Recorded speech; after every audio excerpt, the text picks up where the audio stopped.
দীপা কাকিয়া অন্যায়ের বিরুদ্ধে প্রতিবাদ করে।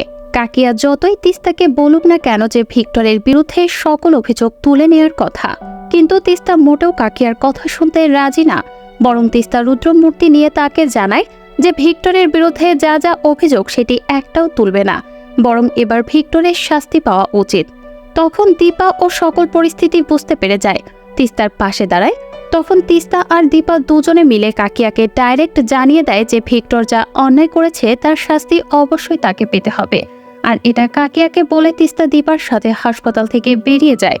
অপরদিকে দেখা যায় ভিক্টরের জ্ঞান ফিরে আসে এবং ভিক্টরের মা ভিক্টরকে গিয়ে বলে যে ভিক্টর, তুমি আর কোনো কিছু তাড়াহুড়ো করবে না, আর যদি তাড়াহুড়ো করো তাহলে কিন্তু সব হারিয়ে ফেলবে, টাকা পয়সা সবকিছু। সে উত্তরে ভিক্টর তার মাকে বলে যে শ্রীদেবী যেন টাকা পয়সা একাই আত্মসাৎ না করে এবং ভিক্টরের পাওনা দাওনা যেন ঠিকঠাকভাবে রাখে। কিন্তু কেউ তো আর বুঝতে পারে না তলে তলে মা ছেলের এই নোংরা চক্রান্তের কথা।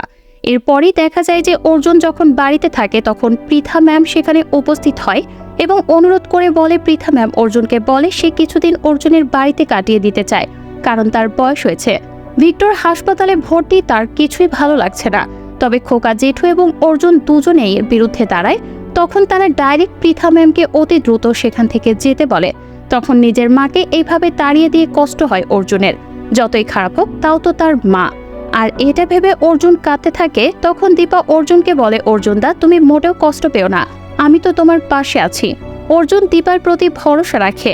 এদিকে দেখা যায় যে তিস্তা সেনগুপ্ত বাড়ি যায় এবং সেখান থেকে তার সমস্ত কিছু জিনিসপত্র গুছিয়ে নিয়ে চলে আসে। তবে তিস্তার মা তিস্তাকে অনেক আটকানোর চেষ্টা করে, কিন্তু পারে না। এবং তিস্তা তার মাকে ক্লিয়ার করে বলে যে ভিক্টরের বিরুদ্ধে সকল অভিযোগ রয়েছে সেটির একটিও তুলবে না, এবং ভিক্টর যদি এই কেসের বিরুদ্ধে লড়তে যায় তাহলে তাকে ডিভোর্সের কেস ফাইল করবেন। তাও ভিক্টরকে এবার শায়েস্তা হতেই হবে।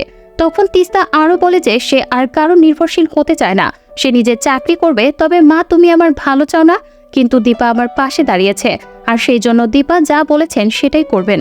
দীপা তার ভালো চায়, আর সেজন্য হয়তোবা দীপা এই বিয়েটা করতে বারবার বারণ করেছিল, কিন্তু সে কথা কেউ শোনেনি, আর এই কারণে তার এই করুণ পরিস্থিতি। তখন তো কাকিয়া তিস্তার মুখে এমন কথা শুনে আর কিছু করতে পারে না।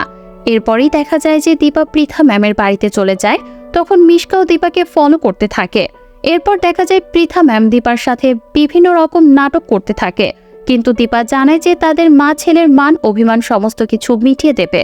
আর ঠিক সেই মুহূর্তে পৃথা ম্যামের কাজের লোক এসে দীপাকে খাবার খেতে দেয়।